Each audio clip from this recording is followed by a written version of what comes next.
Me diz uma coisa, você acredita que é possível vencer um grande mestre de elite ali top 10 do mundo em apenas 9 lances?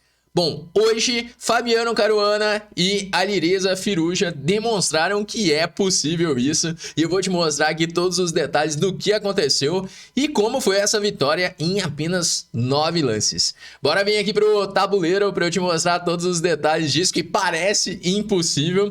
Só antes de começar, te dar um recado aqui importante que isso pode ser bem interessante para você. Que amanhã é considerado o dia do xadrez, dia 20 de julho, e nós aqui da Chessflix resolvemos fazer uma promoção especial para você que está querendo aprender mais sobre xadrez. Amanhã nós vamos abrir as matrículas para o Chessflix com 50% de desconto para quem fizer parte da lista de espera do Chessflix, que é a nossa escola de treinamentos de xadrez, onde você pode treinar comigo e também com outros grandes mestres. Então, se de repente você quer aproveitar aí essa chance, aproveitando aí o dia do xadrez, só clicar no link que está aqui na descrição do vídeo para já entrar para a lista de espera e ser avisado primeiro, beleza? Bom, e vamos agora ver o que aconteceu nessa partida do Caruana contra o Firuja. Então, essa partida aconteceu numa das etapas aí do Champions Chess Tour que está acontecendo agora. O Caruana de brancas começou jogando a abertura inglesa. Então, o Firuja respondeu com C6, querendo levar para as posições de uma eslava. Ele está tentando transpor para as posições do peão dama. O Caruana seguiu com o cavalo F3. Então veio D5 e agora G3. É uma possibilidade bem comum contra a eslava, contra as posições do gambito da dama, jogar com o fianqueto do bispo, tudo normal aqui na posição. Bispo G4, o Firuja ele quer sair com o bispo para fora da cadeia de peões, para então jogar com E6. Essa é uma possibilidade que faz todo sentido com a eslava, só que o preto ele tem que tomar alguns cuidados para a ala da dama não ficar vulnerável. Muitas vezes as brancas começam a explorar essa saída prematura do bispo com um dama B3, por exemplo, e aí pode surgir alguns temas táticos na posição. Então algo para você ficar ligado aí caso você jogue posições assim de brancas ou de pretas, sempre que esse bispo sai, essa ala da dama pode ficar um pouco exposta. Vem então o cavalo E5 do Caruana já atacando o bispo de G4. Bispo F5 e agora o lance dama B3, justamente tentando explorar essa ausência do bispo lá em C8. Porque depois do lance dama B3, a dama ela já pressiona o peão de B7. Se jogar agora com B6, já enfraquece esse peão, então pode começar a ter alguns problemas na posição. Por exemplo, C por D5, se tomar agora com o peão, E4 já é uma bomba já, porque sacrifica o peão e tá atacando o bispo e tá ameaçando o bispo B5 cheque ao mesmo tempo. Por exemplo, depois de bispo toma, bispo B5 cheque, o preto já tem que abandonar a partida imediatamente, que vai começar a cair várias peças na posição. Então tem que tomar alguns cuidados para responder dama B3. E aqui o Firuja ele faz um lance dama B6, que realmente é a melhor opção. Então até aqui tudo caminhando bem, tudo normal. Só que agora o Caruana faz um lance C por D5. Bom, e aí veio dama por B3, porque se jogar C por D5, então é possível tomar esse peão de D5 mesmo. Talvez o preto tenha até alguma compensação, mas o branco ele pode já jogar dama por D5. Então o Firuja faz o dama B3, que é bem natural, troca as damas primeiro e depois toma esse peão de D5. Né? Então, por exemplo, C por D5 agora. Essa seria uma possibilidade normal. O branco ele tá um pouco melhor já na posição. A abertura foi muito boa para as brancas porque abriu a coluna A. Então, apesar de ter os peões dobrados, o preto não consegue explorar esses peões dobrados. E a torre já está muito ativa. Aqui já pode jogar, por exemplo, cavalo C3, ameaçando o peão de D5 e ameaçando também o cavalo B5. Então já dá uma vantagem boa na posição.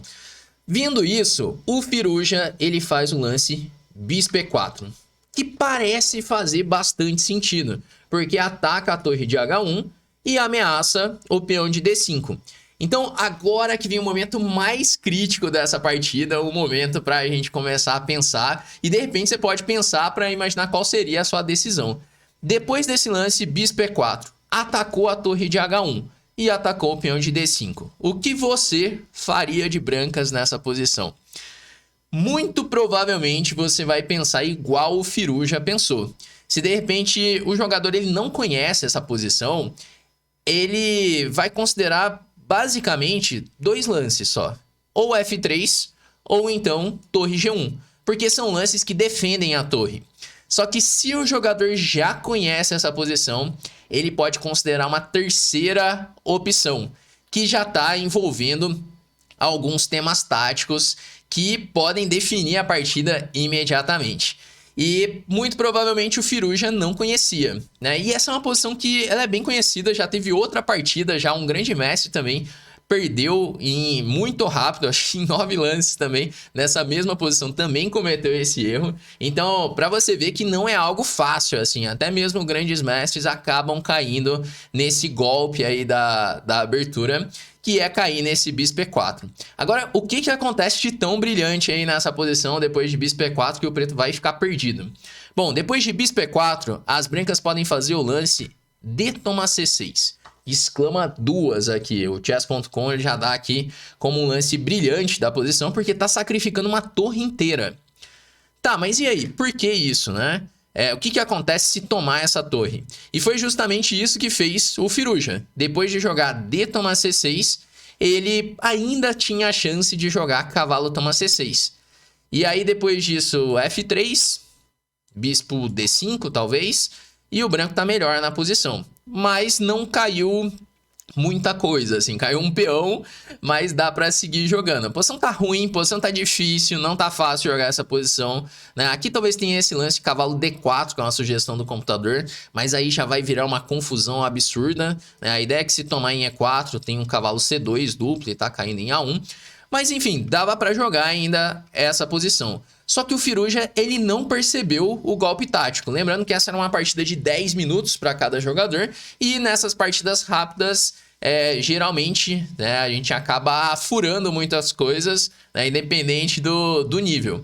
E aí o Firuja foi lá e, depois de tomar em C6, ele jogou bispo toma H1, que interroga também. E aí você pode perceber que a coisa já deu ruim para as pretas, já que a barrinha ela disparou, aqui já foi a loucura, já deu mais de 4 pontos de vantagem, uma vantagem decisiva aí para as brancas, porque agora tem um golpe tático que acaba com a partida imediatamente. E o Firuja, ele acabou furando esse lance. Aqui eu quero colocar aí como um teste para você que está assistindo. Jogam as brancas e ganham, depois de tomar em H1. Qual é a ideia tática que o Firuja ele deixou passar na posição? Aqui uma dica que eu te dou é buscar lances que criam ameaças imediatas, né? Essa é uma coisa que eu sempre ensino para os meus alunos do Chessflix. Quando você vai calcular na posição, você vai resolver um exercício de tática, você vai dar prioridade para esses lances que ameaçam algo, né? Então, por exemplo, lance que é cheque, lance que ameaça peça, lance que ameaça mate, lance que captura peça. Então, esse tipo de lance tem que ser a sua prioridade. Então, por exemplo, nessa posição, jogando as brancas, tem lances nesse sentido que criam ameaças. Por exemplo, tomar o peão de B7 é um lance que cria uma ameaça. Ele ameaça já promover. Avançar o peão para C7 também é um lance que cria uma ameaça. Ameaça a peça e ameaça promover também. Então são lances que chamam bastante a atenção, tanto C7 quanto tomar em B7. Só que se tomar em B7, ele simplesmente volta tomando de bispo. E aqui quem está perdido é o branco.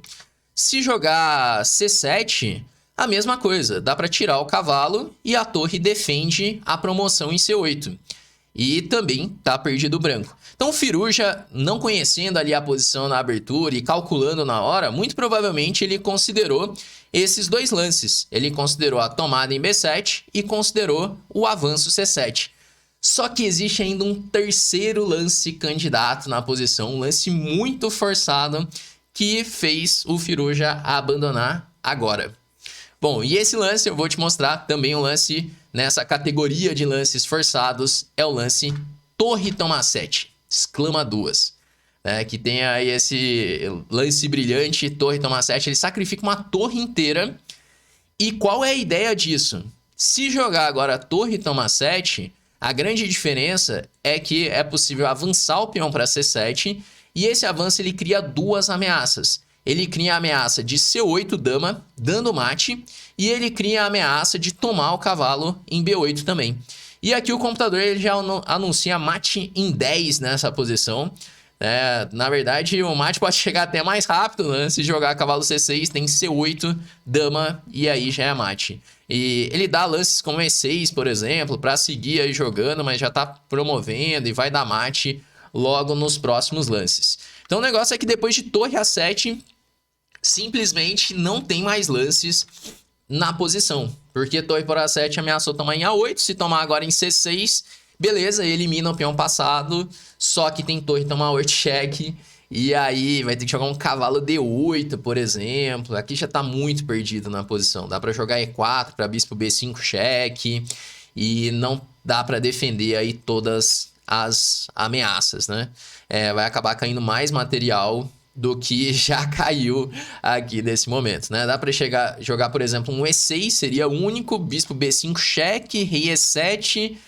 E agora, bom, se seguir jogando, por exemplo, com D3 mesmo, o bispo ele já tá preso em H1, tá chegando lances com um cavalo D7, as peças nem saíram, então posição desastrosa aqui para as pretas. Por isso, depois do lance torre toma 7, o Firuja ele já abandonou essa partida em apenas 9 lances. Parece inacreditável, mas aconteceu aí essa partida entre esses dois jogadores de elite. Firuja acabou caindo nesse golpe. Por isso é bom ficar sempre ligado aí nos golpes das aberturas que você joga. De repente pode acontecer uma dessa nas partidas. Agora me conta aí, o que você achou dessa partida do Caruana com Firuja? Essa ideia aí, esse truque aí que aconteceu na abertura, você acha que era simples de ver? Ou era algo muito elaborado? Deixem nos comentários para eu saber.